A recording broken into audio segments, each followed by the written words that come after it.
Welcome to the Oddity Shop, where the bizarre is always on sale.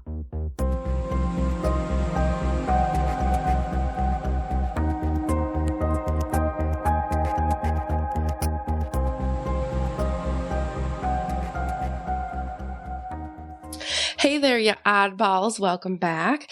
This is Kara and Zach. And if you can't tell, I'm still very sick because I sound like a... You sound better than last week.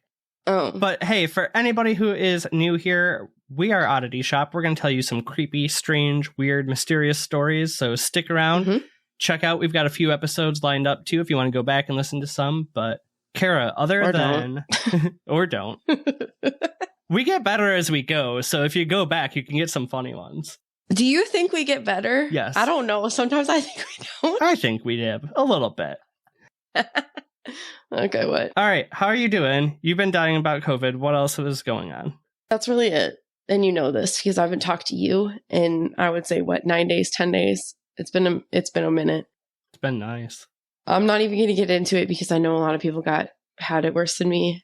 Things happen, things like that. But I got it pretty bad. I'm not going to lie. It was rough. It's rough. I'm not complaining. I'm here. I'm good. My poor little weasel, she stuck by my side in this house of sick asses. Poor little baby. I should post that picture of that poor little weasel just letting me hold her ear as I was just passed out on the bedroom floor. As much as you guys baby that dog, though, like, she has to give some back to you.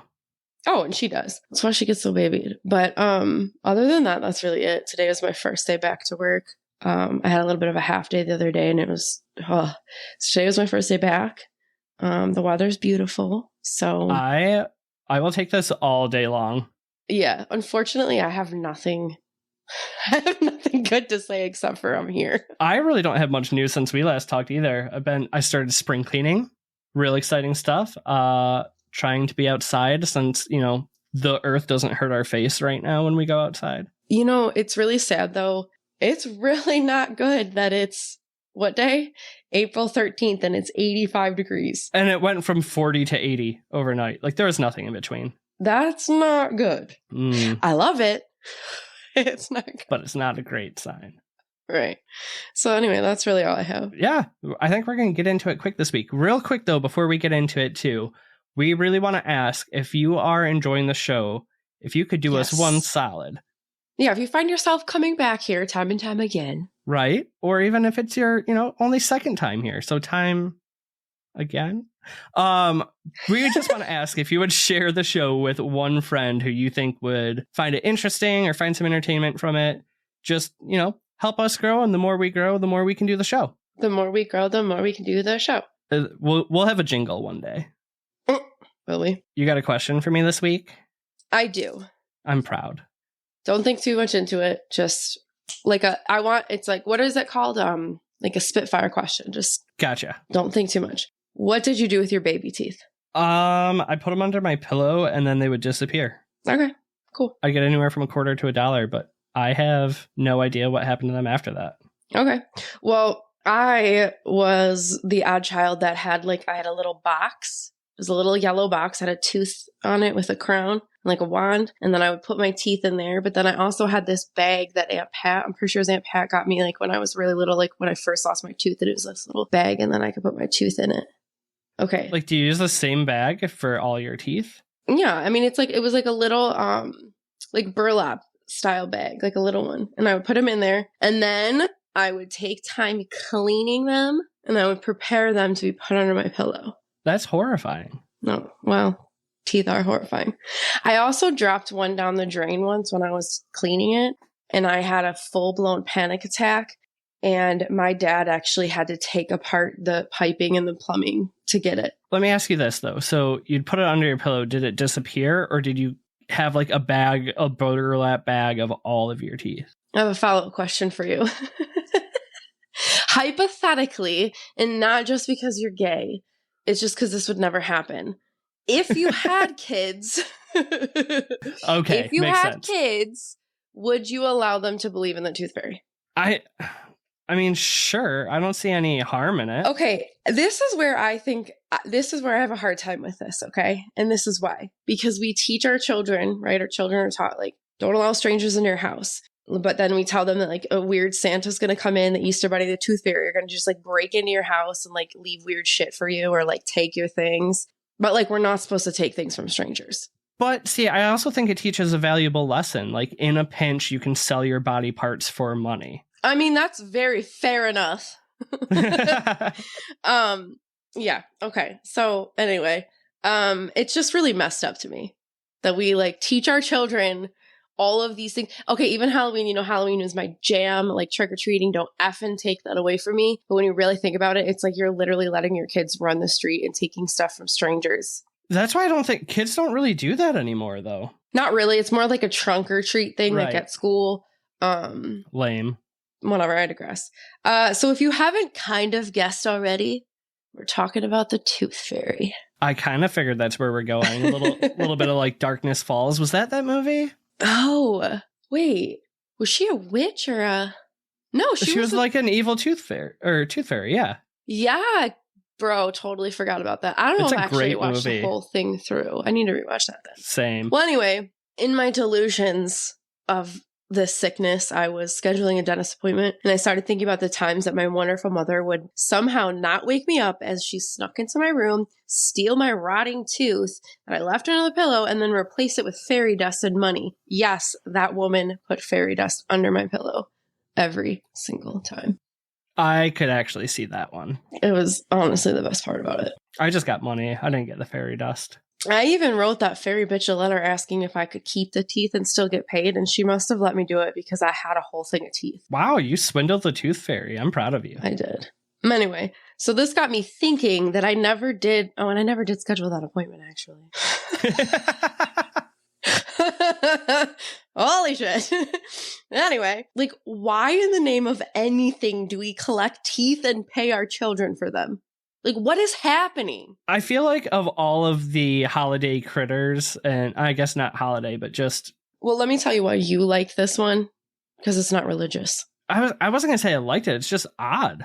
I thought you were going to say out of all of them, like, it's the most you can get down with. It's just because there's no religion involved in this. I mean, there's really no religion in the Easter Bunny either. Well, but Easter is religious. I mean, I don't know where the freaking bunny comes from. Actually, I almost spiraled down to figure out where the bunny and the eggs and the shit, because bunnies don't lay eggs. Like, what is happening? I couldn't. That's a valid point that I've never really thought Bunnies of. don't lay eggs. Why the fuck are they hiding them? They're just stealing a chicken's eggs? Okay, back to the tooth fairy. Exactly. This is why I had to buckle up, baby. I'm ready. Also, I already prefaced this to you before at the top of the episode. Well, before we recorded, but I'm going to preface this again. This was a delusional research and a delusional write. It's just a case study on how COVID affects your writing skills. So I don't know how this is going to go. If you didn't know, the teeth are the hardest substance in the human body. Teeth are incredibly important to your daily lives. Tell me more. Tell me more. All right. So teeth, myths, legends, and lore go back as far as you can search. Overall, teeth are far more important than we think. Losing your first tooth is thought to be a child's first step into adulthood. It's a little early. You know what's really strange is that I'm glad you said that, because I thought that, like, because you lose a tooth when you're like 5. I mean, I lost a tooth. My dad threw me keys to the car and said, hey, go for a ride. How old are you? 5. Kidding. 5.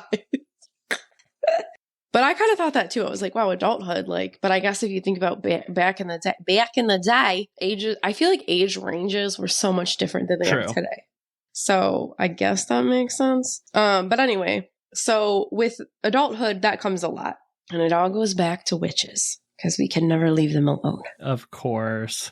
So in the Middle Ages, it was thought that not properly disposing your children's baby teeth, they could become possessed by a witch, which kind of makes sense, because I mean, like, witches have like bones and animal bits and herbs for all their spells. That makes sense. I've got a fever. Oh my god, this is not going well. Okay. Some medieval traditions state that if you didn't perform the proper disposal of baby teeth, the child would wander the afterlife aimlessly. That's kind of horrifying. That's what I was thinking. Like, holy shit. And then, so are you wandering aimlessly as a child, or just aimlessly at the age that you died, but you're just aimlessly wandering because you didn't dispose of the baby teeth. Maybe because you don't have your whole body. I don't know. Aimlessly as a child sounds so sad. Yeah. We'll go with adult. Yeah. Some, however, thought that baby teeth held potent magical powers. So warriors in Scandinavian cultures even collected strings of baby teeth for protection in battle, which I feel like you can visually see like string, like in your brain when you think about it, you can see like strings of like teeth like on their armor plate or like a necklace of it. But I just never thought that it was baby teeth. I always thought it was like animal teeth and shit. Little baby teeth, whatever. In China and Vietnam, children will throw their teeth on the roof of their home if they were bottom teeth. So if they lost a bottom teeth, they would throw that on the roof. And if they lost the top teeth, they throw it on the ground. And this was to help guide the path of their permanent teeth growth. So if you think about it, if you lose a bottom teeth, you'd throw it up because you want your teeth to go up nice and straight. I don't like any of this. Your face. Your face. I'm a firm believer that bones should stay inside the body. Like, I don't even eat chicken on the bone. I don't like touching bones. So the thought of people throwing random bones around really makes me uncomfortable. I know. Hold on. This is a complete side note. But if I wasn't sick, I really wanted to call you because I just had to like vent because Aaron was making ribs again. On the what was it called that we have? The smoker. And he was like really mad that he's like, these are such good ribs. Like, you need to eat them. And I was like thinking about it. And I was like, I wish Zach was here so he could just be like, no. Because like the bones are gross. I know you like ribs though. Yeah. It's one bone. I know exactly where it's at. I know. But I just was like, I was like, I'm not eating that. And I just knew you'd back me up on the part of like So anyway, but that's the reason that they threw their bottom up, their top down. Makes sense. Ones of those so that it grew in the path that they want. So Cherokee tribes also threw them on the roof, but they called to a beaver to give them a strong tooth in replacement. But as far as animals go, a big buck-toothed one, yeah.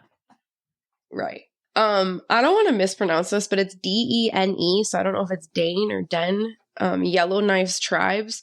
They will place the teeth in a straight tree to encourage the new one to grow straight. So they would find a tree trunk that's straight and they would place the baby tooth in that in hopes that your new one would come in nice and straight.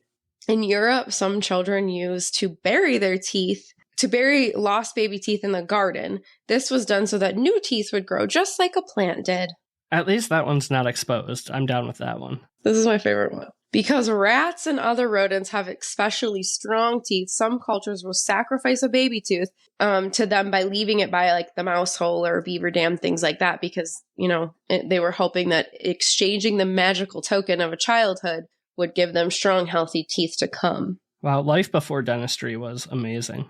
Babylonians, Egyptian, and Chinese believed that their gods were actually responsible for their toothaches. So like if you did something bad or it was like a karma type of thing, you got a toothache, a god was punishing you, which I'm like, I get that. I'm down with that. It is a terrible pain. It makes sense. Okay, so I could go on and on. Every culture, religion, country, whatever, have a reason for the importance and what to do with your teeth. But how the hell did this get to us and become a fairy that pays for teeth? Like, what is she doing with them? I've actually really never thought about it, so I'm sure you're going to enlighten me. Okay. Like most things that once we start researching them, we're like, what the hell is this? And this is where I was like, I can't go on. Like, I can't restart. It's just strange. Okay. Most likely, our rendition of the Tooth Fairy primarily stems from a French story from the 17th century, which is translated. I didn't even put the title because I was going to butcher it, but the title is translated into The Good Little Mouse. There's also, I think it was a Hispanic version of this kind of same story, but this was primarily what people thought came from it. So here's my long story short. Buckle up. A king and a queen were incredibly in love and happy and expecting a baby. They were also loved by their entire kingdom, which I feel like speaks volumes because not a lot of king and queens are liked. Especially in France. I was just going to say in the 17th century too. Okay. A neighboring king was upset by their happiness because he was cruel and had a small penis. I made that last part up, but it probably stands. The cruel king attacks the happy couple and the happy king was killed. the cruel king takes the happy queen. Do you like my names? It's an amazing story so far. Just wait. Because she was a pregos, he wanted the baby to be married off to his son if it was to be a girl. So the cruel king confides in a fairy who tells him that indeed the baby will be a girl. If this didn't pan out to be true about it being a girl, then he was just going to kill them both. Logical. Right. So while captive, a mouse comes into the queen's tower. So she's like locked in her own like miserable little tower. And the little mouse comes in. The mouse would dance and amuse her every night. The queen only received 3 peas for a meal each day, but she would still spare 1 for her little mouse friend. Which, like, yeah. It's not a ton of food at all. No, but I would still be giving 1 to my little mouse friend. All right, so the queen made a basket of straw that was like her little bed area. So she made a basket out of it. So once she delivered the baby, she was going to lower the baby down from the tower to safety. This was her plan, at least. So one day the queen noticed an old woman like below, and she called out to her. And she asked for assistance with this plan. So can you kind of visualize what I mean? So it's kind of like Rapunzel, you know, she was looking out the damn window, throw her hair down. That's what she was planning. So the old woman said that she would only help if she sacrificed her mouse, her little mouse friend, so that the lady could eat it. Oh. I know. So the queen refused because that's her friend. She's like, no. So the baby was born, and if you cared, her name was Joliet. But anyway, so the mouse turns into a fairy and helps her for not sacrificing it. So, I mean, there you go. Oh, that was a lucky turn of events. And then she offers to care for the baby. A lot of other things go on, like the baby getting recaptured and then being turned into a visible and like other things invisible. But ultimately, the fairy mouse thing knocks out the king's teeth and hides them under his pillow before eventually killing him. This is at least where the fairy and the teeth under the pillow is said to come from. Okay, I can see it. That's it. That's literally it. So anyway, so in 1908, there was an article in the Chicago Tribune about the Tooth Fairy. And this is where it was advised that parents tell their children of the Tooth Fairy in hopes to willingly part with their teeth. Is this like the first time the Tooth Fairy comes to the US, or? Well, so in 1911, a girl remembers her mother like promising gifts to leave her teeth. And it's thought that immigrants most likely brought over the story of the mouse in combination with like the parent growing love with fairies. So that's kind of like that story had already been like there. And then like immigrants and things like that had kind of brought over the story. And like, we know how stories always change. So after the Depression is when the Tooth Fairy really took off in popularity, because once the economy improved and sparing change to children was affordable, the tale was able to take off. So basically after the Depression, the society became obsessed with child rearing and how to bring up their children. You know, so everybody kind of, I guess, went into like a panic and like an overbearing like parenting, like, you know, so that we took care of our children, like things like that. Like, I don't know. Like all of a sudden we're not just letting them play in the sewer water. Yeah. So basically this was impacting. It was like, it was meant to make every moment like being special, like losing a tooth. So now at this point, they aren't just burned, sacrificed, they're treasured artifacts. And also just an FYI, in 1927, there was a 3-act play called The Tooth Fairy, if you wanted to know. How they got 3 acts out of that is amazing. I don't know. Okay. It's just, what? Like, I still don't understand why. I mean, the child rearing part kind of makes sense. And I get that. Special. It was like before the millennials, you know, everyone got a trophy, but everyone lost a tooth. Well, yeah. But like in 1908, the article in the Chicago Tribune was basically just like encouraging parents to tell their children to part ways with their teeth. Like, for what? Who cares? They must have been out of stories that week. Yeah, I don't know. Yeah, so anyway, I still have no idea why we do the things we do. Fair. And that's what I meant by I went down a huge rabbit hole of all of this to just never figure it out. But I do know that if you're allowing a weird fairy into your home to pay your child for their teeth, like if that isn't your cup of tea, then these are some alternatives you can practice. Ooh, I'm ready. I mean, basically, you just leave them for the rodents, throw them up or down, make tooth jewelry, burn them, have a burial. I mean, whatever you decide, just don't give your teeth to a witch because she'll possess you. I don't know. I kind of take my chances with the witch just to yeah, honestly, because who knows? She might not even possess you, witches aren't bad. But yeah, that's the odd, still unclear reason as to why we lie to our children. Okay, so did we uncover any like weird other holiday lies? No, because I would have went down like such a rabbit hole. But this is really strange. So as I was like thinking about all of this dream that I used, like a reoccurring dream that I used to have, like came into my brain, whatever that word is. And it's kind of fitting because obviously it made me think of this. So when I worked at Best Buy, I would have this reoccurring dream like every couple months. And it's so weird. I would lose like all my teeth. You know, that's like a super common thing. It is. But listen, I'd lose all my teeth and then I would go into work and I would trade my teeth in for antivirus. And then once I looked up what that means, when a common thing when you lose your teeth is like an insecurity. And antivirus is security.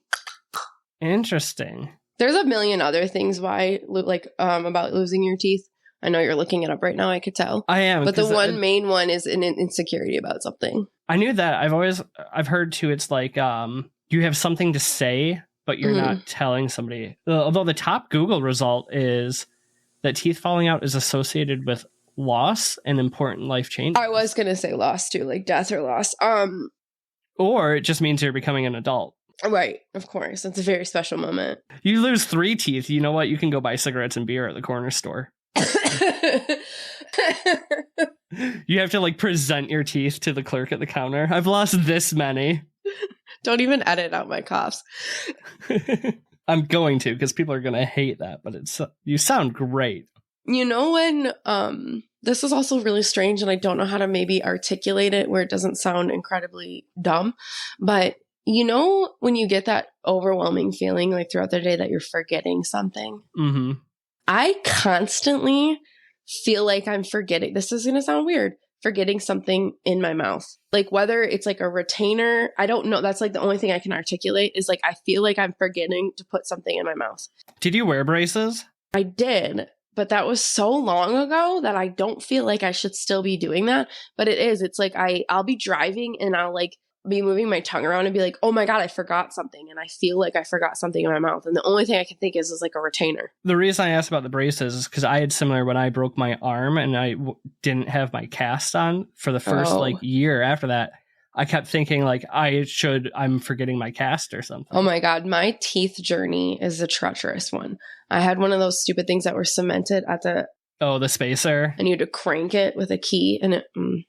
My sister had one of those. PTSD. I should have one, but I just let them crap. But yeah, no, I need some dental work, but don't we all?